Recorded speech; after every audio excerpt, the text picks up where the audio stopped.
우리가 신앙생활을 하면서 겪게 되는 딜레마 가운데 하나가 성경에는 이렇게 많은 하나님의 역사들이 기록이 되어 있는데 왜 내 삶에는 이렇게 하나님께서 역사하시지 않을까라는 것입니다.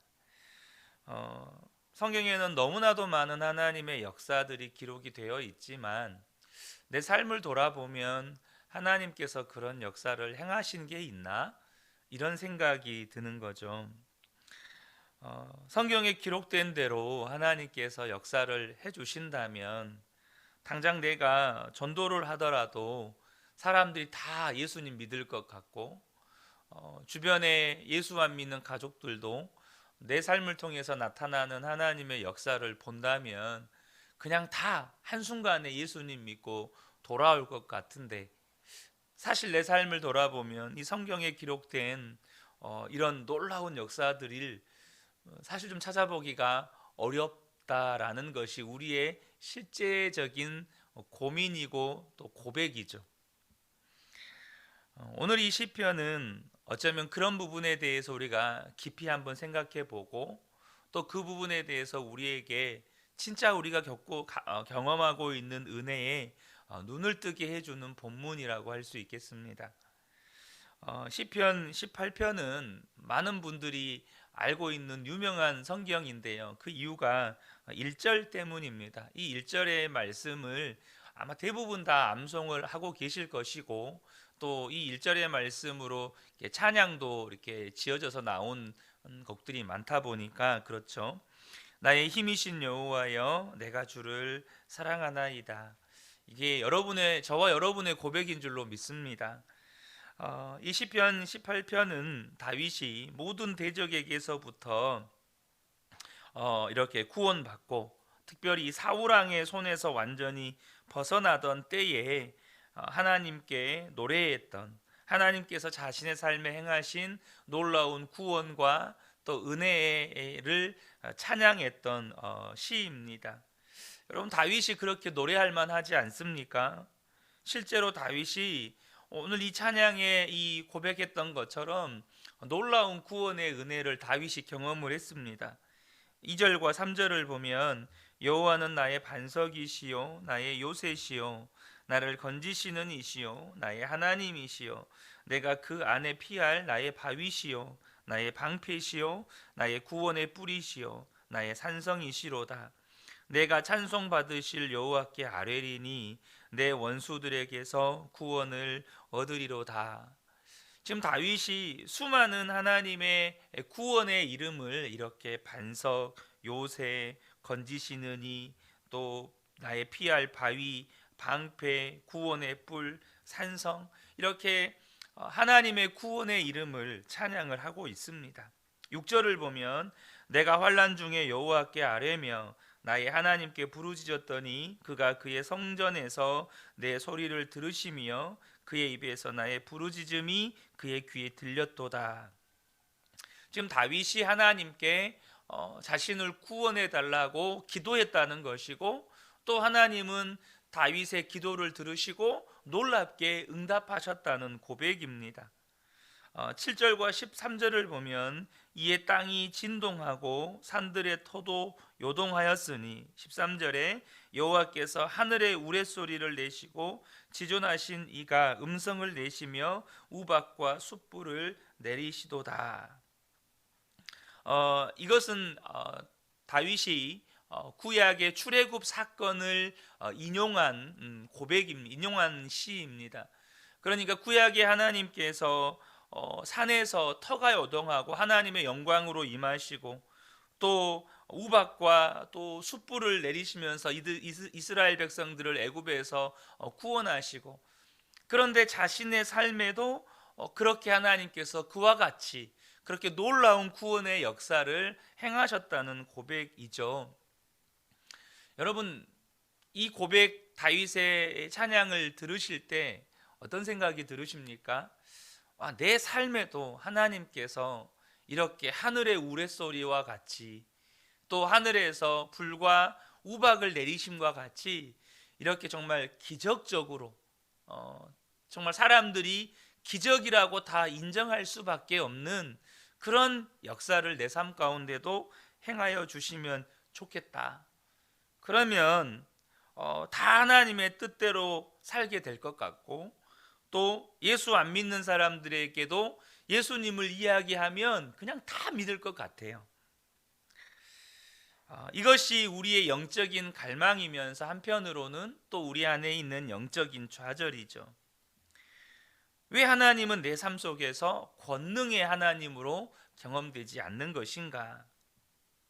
그래서 많은 성도들 안에 하나님이 안 계신다고 생각하면 그래도 계신 것 같기는 하고, 계신 것 같다고 생각을 하면 또 안 계신 것 같고,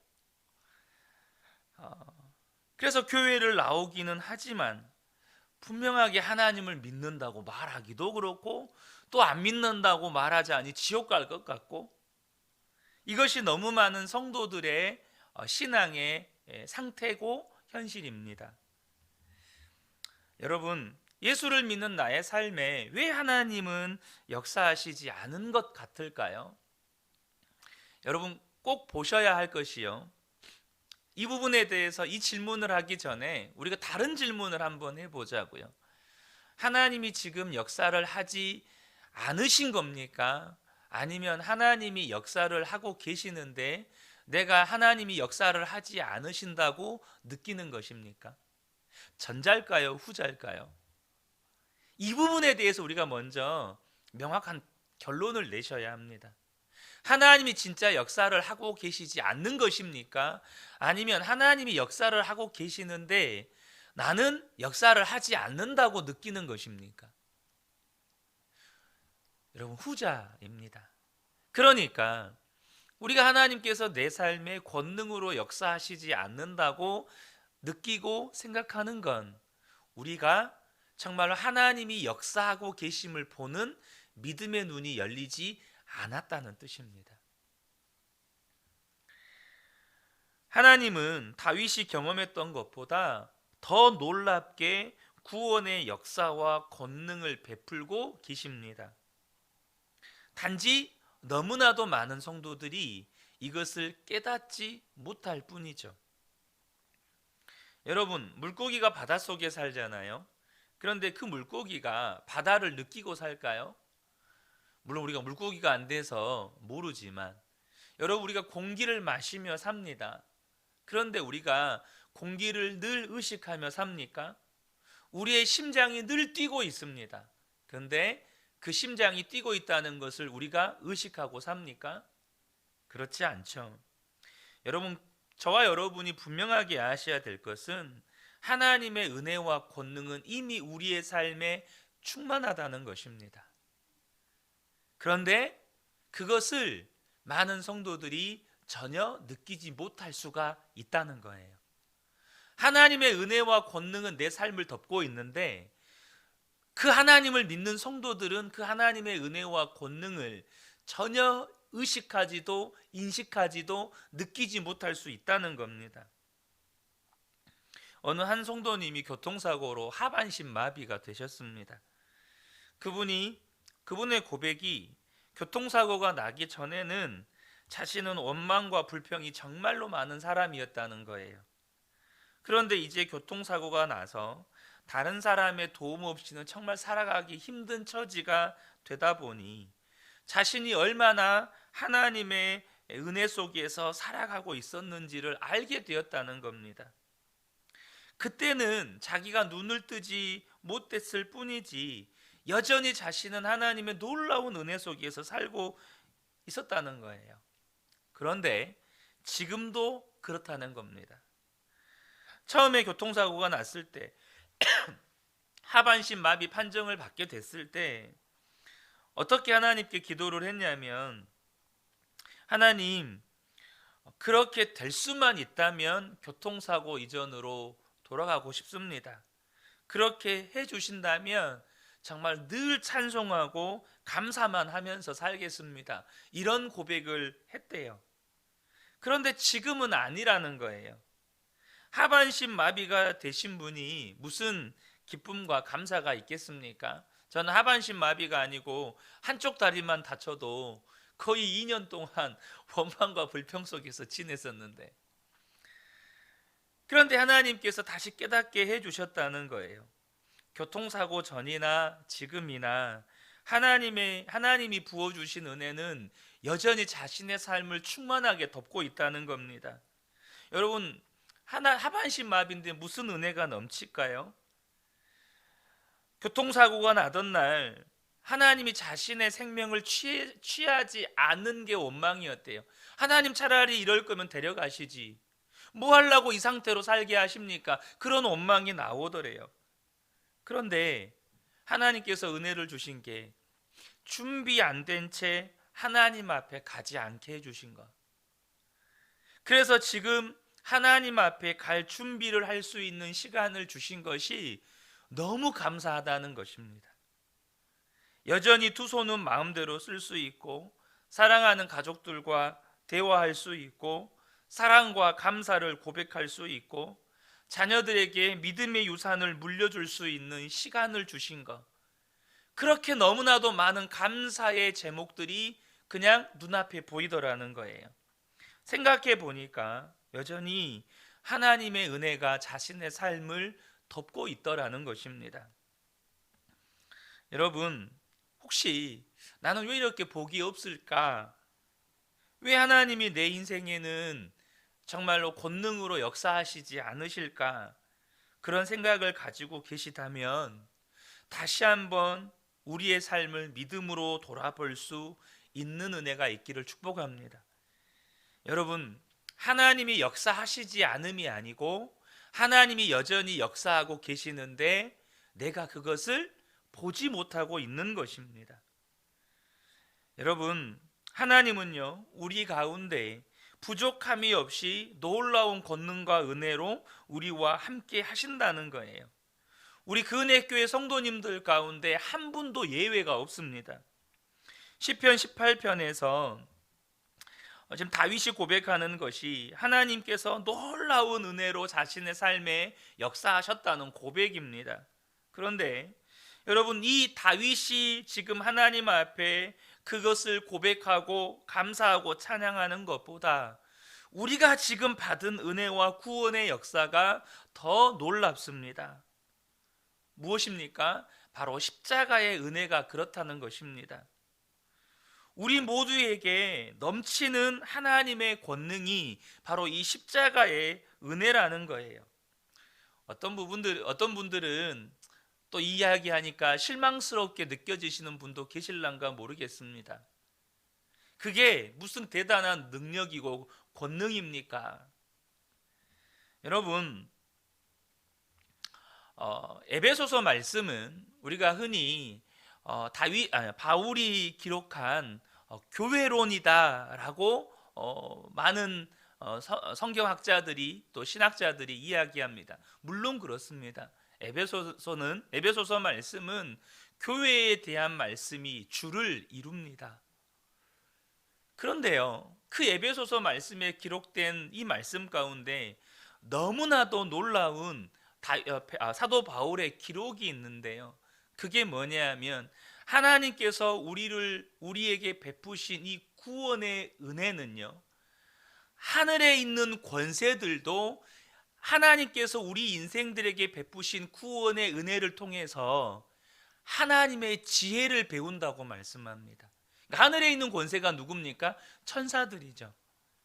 하나님께서 십자가를 통해서 우리 안에 있는 모든 죄와 모든 결박을 푸시고 하나님과 원수된 우리를 화목하게 하시고 심지어 유대인들과 이방인까지도 화목하게 하셔서 하나의 교회를, 주님의 몸된 교회를 만드신 이 놀라운 구원의 역사가 하나님의 놀라운 경륜과 하나님의 지혜 안에 담겨 있는데, 하늘에 있는 권세들도 그것을 보면서 놀라면서 하나님의 지혜를 배운대요.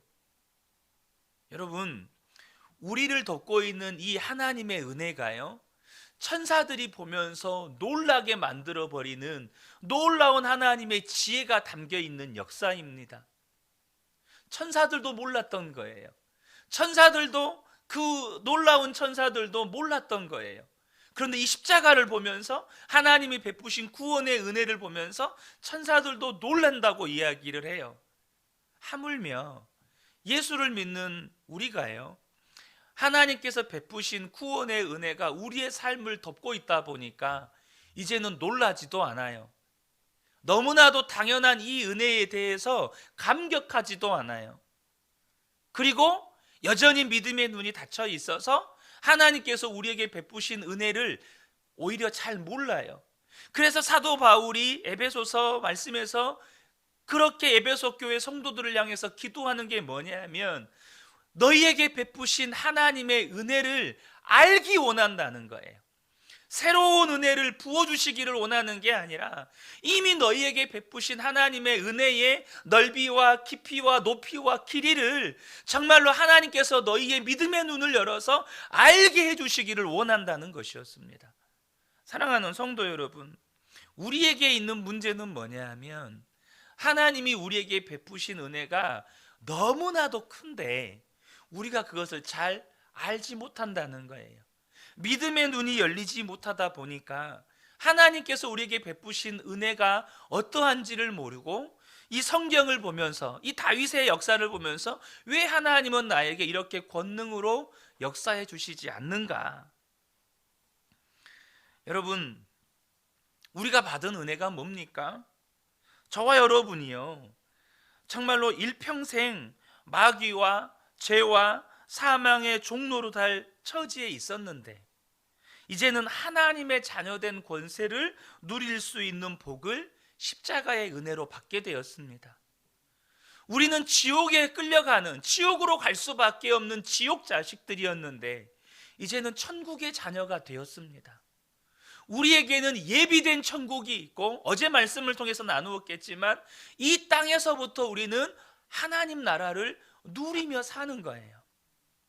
근데 많은 성도들이 이것에 대해서 눈이 열리지 않으니까 그냥 그래, 죽으면 천국 가겠지, 이 땅에서는 그냥 그렇게 사는 거야, 그렇게 산다는 겁니다.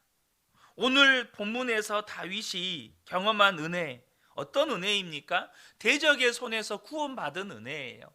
사울왕의 손에서 건짐을 받은 은혜입니다. 조금 쉽게 생각해 보면 우리가 경험한 이것과 유사하게 생각하는 이 땅에서 경험하는 하나님의 권능 뭐죠?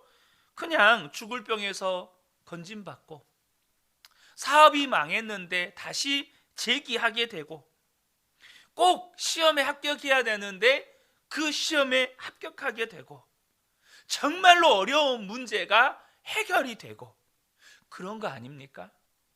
왜 내 삶에는 여전히 반복되는 문제 속에서 나를 괴롭게 만드십니까? 좀 하나님께서 권능으로 이 문제를 한순간에 좀 해결해 주시지. 여러분, 우리가 아직도 여전히 믿음의 눈을 뜨지 못한 겁니다. 하나님께서 우리에게 베푸신 은혜, 오늘 한번 다윗의 이야기를 좀 더 우리가 좀 냉철하게 보죠. 다윗의 이 이야기는 말 그대로 다윗의 이야기입니다. 좀 넓게 보면 이스라엘 백성들의 이야기예요. 그래서 우리가 읽을 때 다윗 참 좋겠다 이런 생각을 해요. 그런데요, 지금 저와 여러분이 받은 이 십자가의 은혜는 모든 인류에게 베푸신 은혜고 온 지구를 덮고 있는 은혜입니다. 하박국 선지자가 하박국 2장 14절에 이는 물이 바다를 덮음같이 여호와의 영광을 인정하는 것이 세상에 가득함이니라. 이것을 예언할 때만 해도 하박국 선지자의 심정이 과연 이런 일이 일어날까? 하나님의 영광을 인정하는 것이 온 세상을 덮는 일들이 과연 일어날까? 여러분 어떻습니까? 정말로 과연 그 일이 일어났습니까? 세상 모든 민족 가운데 복음이 전해지고 그 복음을 믿는 모든 사람들이 이 하나님의 십자가의 은혜 안에 있습니다. 여러분, 지금 이 일이 전 세계 모든 나라, 모든 민족 가운데 일어나고 있어요. 어느 신학교 설교학 교수님이 매 학기마다 강의를 하는데 그 강의를 하실 때 신학생들을 데리고 공동묘지를 가신대요. 그리고 내주시는 과제가 뭐냐면 그 무덤 앞에다가 강단을 놓고 그 앞에서 설교하라는 거예요. 근데 설교를 하면서 여러분들이 설교했을 때 저 누워있는 시신이 일어나면 점수를 주고 시신이 일어나지 않으면 점수가 없습니다. 이렇게 하는 거예요. 처음에는 다 농담인 줄 알았대요. 여러분도 속으로 다 피식 웃으시죠? 다 농담인 줄 알았대요. 근데 교수님이 하도 진지하니까 신학생들도 진지해지는 거예요. 그러니까 자기 설교 순서가 될 때 얼마나 이 신학생들이 긴장을 하고 설교를 하는지 정말로 이 시체들이 그 소리에 놀라 깰 정도로 고래고래 소리를 지르며 다들 설교를 하는 거예요. 그러면서 이 교수님의 마지막 메시지가 뭐였냐면, 여러분들이 설교를 할 때 반드시 아셔야 합니다. 여러분, 저 시체가 죽어 있는 것보다 더 심각한 건 성도들의 영혼이 죽어 있는 겁니다. 그런데 여러분이 설교하면 그 말씀이 성도들의 죽어 있는 영혼을 살립니다. 이것이 교수님이 전하고 싶었던 메시지였어요. 여러분, 죽은 시신이 살아나는 게 놀랍습니까? 죽어 있는 영혼이 살아나는 게 놀라운 일입니까? 시신이 다시 살아날지라도 그 시신 다시 죽습니다. 나사로를 살리셨지만 그 나사로 다시 죽었어요. 예수님이 죽은 사람들 살리셨지만 다시 죽었어요. 근데 죽은 영혼이 살아나면 다시 안 죽습니다. 저와 여러분이 이것에 대해서 눈을 뜨셔야 돼요. 십자가의 은혜가 얼마나 놀라운 은혜인지 눈을 뜨셔야 돼요. 여러분의 문제 한번 해결되는 것보다, 죽을 병이 살아나는 것보다 죽은 영혼이 살아나는 것이 더 놀라운 역사예요. 그것이 십자가의 은혜입니다. 그리고 그 은혜가 저와 여러분의 삶을 덮고 있다는 거예요. 사랑하는 성도 여러분, 오늘도 그 은혜를 붙잡고 살아가시기를 축복합니다. 죽은 영혼을 살리신 십자가의 은혜, 그 은혜가 나의 삶을 덮고 있고 그것을 믿음으로 바라볼 때 우리의 삶은 달라지는 거예요. 이 새벽에 함께 예배하는 우리 모든 성도님들께 이 은혜가 충만하게 임하시기를 예수님의 이름으로 축복합니다. 아멘.